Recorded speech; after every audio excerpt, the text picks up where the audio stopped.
Dear students, তোমাদের NCERT Bengali medium class 9 chapter 1 সংখ্যা পদ্ধতি নাম্বার সিস্টেম।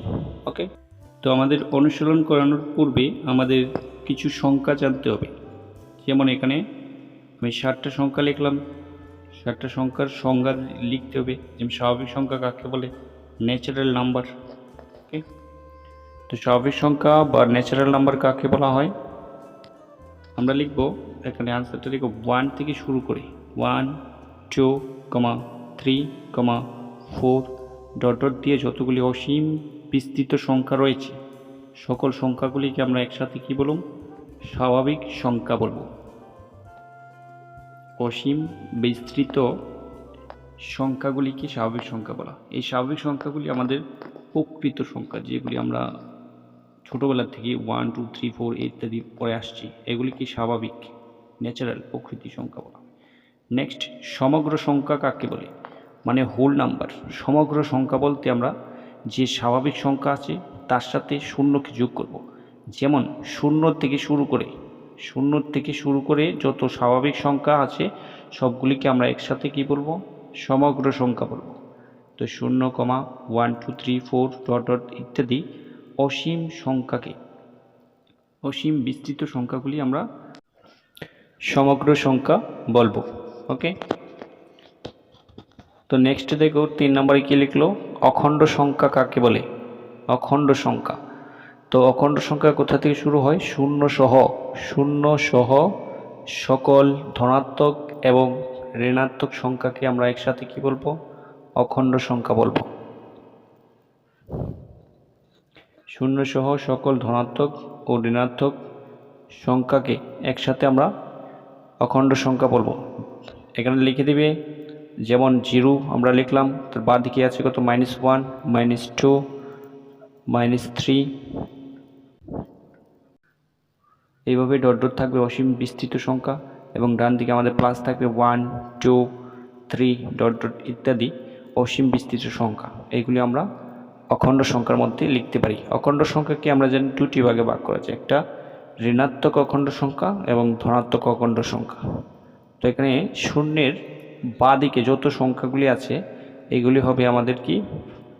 ঋণাত্মক অখণ্ড সংখ্যা, এবং শূন্যের ডান দিকে যতগুলি সংখ্যা আছে সবগুলিকে ধনাত্মক অখণ্ড সংখ্যা বলা হয়। তাহলে অখণ্ড সংখ্যার আমরা দুইটা পার্ট আছে, ধনাত্মক ঋণাত্মক। ওকে, তো নেক্সট দেখো 4 নম্বরে আমরা লিখলাম পূর্ণ সংখ্যা কাকে বলে? Integers number. ওকে, তো পূর্ণ সংখ্যা কাকে বলে? পূর্ণ সংখ্যা আমাদের স্টার্ট হবে, যেমন অখণ্ড সংখ্যা আছে সেগুলি পূর্ণ সংখ্যা। শূন্যের বাঁ দিকে যতগুলি সংখ্যা রয়েছে -1, -2, -3 এভাবে যতগুলি সংখ্যা রয়েছে এগুলি, প্লাস আমাদের শূন্যের ডান দিকে যতগুলি সংখ্যা রয়েছে 1, 2, 3 ডট ডট ইত্যাদি অসীম বিস্তৃত সংখ্যা, এইগুলিকে আমরা একসাথে পূর্ণ সংখ্যার শ্রেণীতে রাখতে পারি। ঠিক আছে, অসীম বিস্তৃত সংখ্যাগুলি আমাদের পূর্ণ সংখ্যা।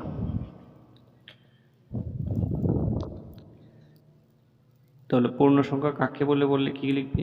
শূন্যের বাঁ দিকে যত সংখ্যা রয়েছে ঋণাত্মক এবং ডান দিকে যত সংখ্যা রয়েছে এই সবগুলি সংখ্যাই আমাদের পূর্ণ সংখ্যার মধ্যে থাকে। এবার লিখব মূলদ সংখ্যা কাকে বলে? রেশনাল নাম্বার কাকে বলে? ওকে, রেশনাল নাম্বার বা মূলদ সংখ্যা কাকে বলে? তো যে সকল সংখ্যাকে আমরা p/q মানে ভগ্নাংশ আকারে সাজাতে পারি। ওকে, তো যে সকল সংখ্যাকে p/q আকারে প্রকাশ করতে পারি এবং সেখানে আমাদের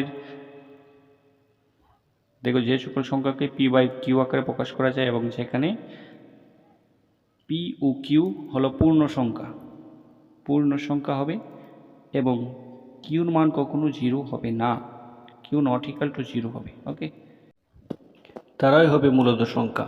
তাহলে এখানে আমরা দেখতে পারি p/q আকারে লিখতে পারি। তাহলে কিউ সবসময় কিউর মান কী হবে? p/q হবে পূর্ণ সংখ্যা, কিউর মান কখনো 0 হবে না, নট ইকুয়াল টু 0। ওকে, এগুলিকে আমরা মূলদ সংখ্যা বলতে পারি।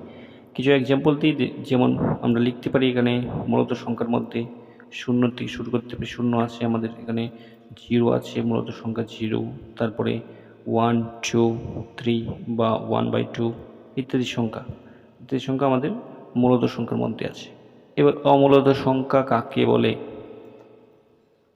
অমূলত সংখ্যা ইররেশনাল নাম্বার। তো ইররেশনাল নাম্বার কাকে বলে? যে সকল সংখ্যাকে আমরা p/q আকারে প্রকাশ করতে পারি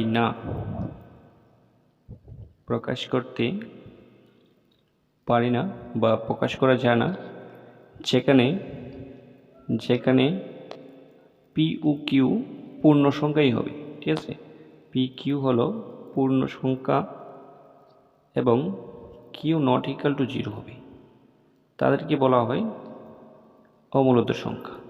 ওকে, তাহলে p/q আকারে আমরা লিখতে পারতাম না, বাকি p এবং q পূর্ণ সংখ্যা হবে, q নট ইকুয়াল টু 0 হবে।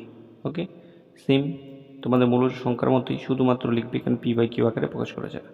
এবার কিছু এক্সাম্পল দিচ্ছি, অমূলত সংখ্যার কিছু এক্সাম্পল লিখো। যেমন আমরা লিখতে পারি এখানে √2 এবং √3, √5, √7 ইত্যাদি সংখ্যা, যতগুলি রুট ভাঙানো যায় না এগুলি সংখ্যা আমাদের অমূলত সংখ্যার সাথে 1, 2.31 ইত্যাদি যত সংখ্যা আছে আমাদের ডট সংখ্যা আসবে, অসীম বিস্তৃত সংখ্যা, এগুলি অমূলত সংখ্যার মধ্যে পড়বে। এবার লাস্টে আমরা দেখব বাস্তব সংখ্যা বা রিয়েল নাম্বার কাকে বলে।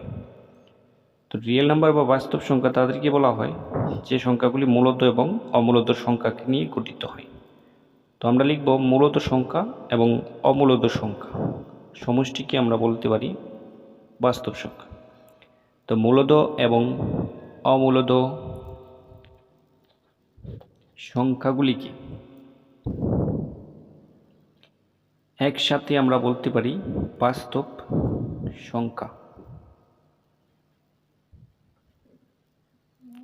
এক্সাম্পল দেখে নেবে, এখানে অমূলত সংখ্যার কিছু এক্সাম্পল এখানে আমি দিয়েছি, এগুলি লিখবে, প্লাস এখানে যে মূলত সংখ্যা আছে এগুলি লিখবে। যেমন বাস্তব সংখ্যা এখানে লিখবে, 0,1, 1/2, তারপরে আমাদের √2, √5, √7 ইত্যাদি সকল সংখ্যাগুলি আমরা বাস্তব সংখ্যার মধ্যে লিখতে পারি, এগুলি বাস্তব সংখ্যা। ওকে, তাহলে আমাদের এই সংখ্যা পদ্ধতির অধ্যায়গুলির এই বাস্তব সংখ্যা থেকে শুরু করে যতগুলি সংখ্যা আছে স্বাভাবিক সংখ্যা, সকল সংখ্যাগুলি তোমরা প্র্যাকটিস করে রাখবে কোনটাকে কী সংখ্যা বলে, তারপরে আমরা অনুশীলনী যখন করাবো তার মধ্যে ইজি হবে অঙ্কগুলি। ওকে, তো নেক্সট আমি ভিডিওগুলি দেবো তোমাদের অনুশীলনী অনুযায়ী, তাহলে তোমরা এই ভিডিওটা সাবস্ক্রাইব করে রাখতে পারো পরবর্তী ভিডিওর নোটিফিকেশন পাওয়ার জন্য।